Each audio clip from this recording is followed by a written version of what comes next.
এটি একটি digital multimeter. এর মাধ্যমে আমরা বিভিন্ন ইলেকট্রনিক্স বা ইলেকট্রিক্যাল কম্পোনেন্ট পরিমাপ করে থাকি।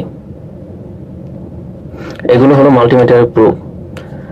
এটা কালো কালার মানে বোঝানো হচ্ছে যে এটা নেগেটিভ প্রুফ, এবং লাল কালার মাধ্যমে বোঝানো হচ্ছে এটা পজিটিভ প্রুফ। এখানে মাল্টিমিটারে প্রুফ সংযোগ করার তিনটি হোল। তো মিডল হোলটা হলো কমন, এবং ভোল্টেজ ওহম, মিলি অ্যাম্পিয়ার এবং 10 অ্যাম্পিয়ার। তো আমাদের যে নেগেটিভ, আমরা জানি নেগেটিভ সবসময় কমন হয়, তো কমনটা কমনে। শুধুমাত্র 10 অ্যাম্পিয়ার ডিসি মাপার ক্ষেত্রে আমরা পজিটিভ প্রুফ এখানে সংযোগ করব, এবং 10 অ্যাম্পিয়ার ডিসি বাদে আমরা ভোল্টেজ ওহম এবং মিলি অ্যাম্পিয়ার মাপার ক্ষেত্রে আমাদের পজিটিভ প্রুফটা এইখানে সংযোগ করব। এটা মাল্টিমিটারের সিলেক্টিং সুইচ। এই সুইচ ঘুরিয়ে সিলেক্ট করার মাধ্যমে আমরা বিভিন্ন ধরনের যেমন ভোল্টেজ, অ্যাম্পিয়ার বা রেজিস্ট্যান্স পরিমাপ করার কাজ করে থাকি। এইখানে এই সিলেক্টিং সুইচের এই বিন্দু অফ দিকে ইন্ডিকেট করা, তার মানে মাল্টিমিটারটি বর্তমানে অফ পজিশনে। এবং আমরা যদি এই সিলেক্টিং সুইচটা ভোল্টেজ ডিসি, এই যে এখানে ভি এবং যে সিম্বল, এই সিম্বলের মানে হচ্ছে ডিসি ভোল্টেজ, এই সেকশনে আমরা এই ইন্ডিকেটর ঘুরাই। আমরা এখানে ভোল্টেজ সেকশন পরিমাপ করার ইন্ডিকেটর, এখানে ইন্ডিকেটর ঘোরানোর মাধ্যমে বিভিন্ন ভোল্টেজ সিলেক্ট করে আমরা বিভিন্ন টাইপের ভোল্টেজ পরিমাপ করতে পারি ডিসি। যেমন 200 মিলিভোল্ট থেকে 600 ভোল্টেজ ডিসি পর্যন্ত এখানে পরিমাপ করা সম্ভব।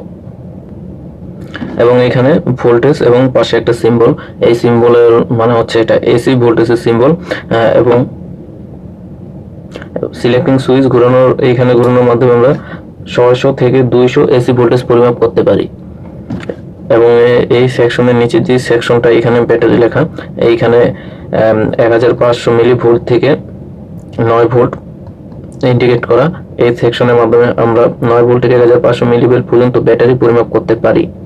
এবং তার নিচে যে সেকশনটা, এটা হচ্ছে এখানে এর পাশে একটা সিম্বল দেওয়া, এই সিম্বলের মানে হচ্ছে ডিসি, এবং এর দ্বারা বোঝানো হচ্ছে যে অ্যাম্পিয়ার। এই সেকশনের মাধ্যমে আমরা এসি ভোল্টেজের অ্যাম্পিয়ার পরিমাপ করতে পারি। এবং এই যে 10 অ্যাম্পিয়ার, এইটা পরিমাপ করার ক্ষেত্রে আমরা আমাদের পজিটিভ প্রুফটা এইখানে ব্যবহার করতে হবে, আর কমন অলওয়েজ কমনে। শুধু এই 10 অ্যাম্পিয়ারের ক্ষেত্রে এইখানে ব্যবহার করতে হবে ডিসি 10 অ্যাম্পিয়ার, আর সবগুলো পরিমাপ করার ক্ষেত্রে এইখানে পজিটিভ প্রুফ।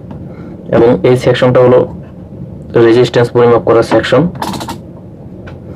এই সেকশনে 2000 কে থেকে 200 ভোল্ট 200 ওহম পর্যন্ত রেজিস্ট্যান্স পরিমাপ করা যায়। এবং এই যে এইখানে একটা ডায়োডের সিম্বল, এইটা এই সেকশনের মাধ্যমে আমরা ডায়োড পরিমাপ করতে পারি। এবং এখানে যে বিভিন্ন হোল দেখা যায়, এই হোলগুলোর মাধ্যমে আমরা ট্রানজিস্টর পরিমাপ করতে পারি। এইখানে লেখা আছে পিএনপি বা এনপিএন। ট্রানজিস্টরের দুইটি পিএনপি বা এনপিএন টাইপ হয়। এই হোলগুলোর মাধ্যমে আমরা পিএনপি বা ট্রানজিস্টরটি পিএনপি টাইপ নাকি এনপিএন টাইপ, বা ট্রানজিস্টরের কোন লেগের কি নাম, বেস, ইমিটার বা কালেক্টর, এগুলো পরিমাপ করতে পারি।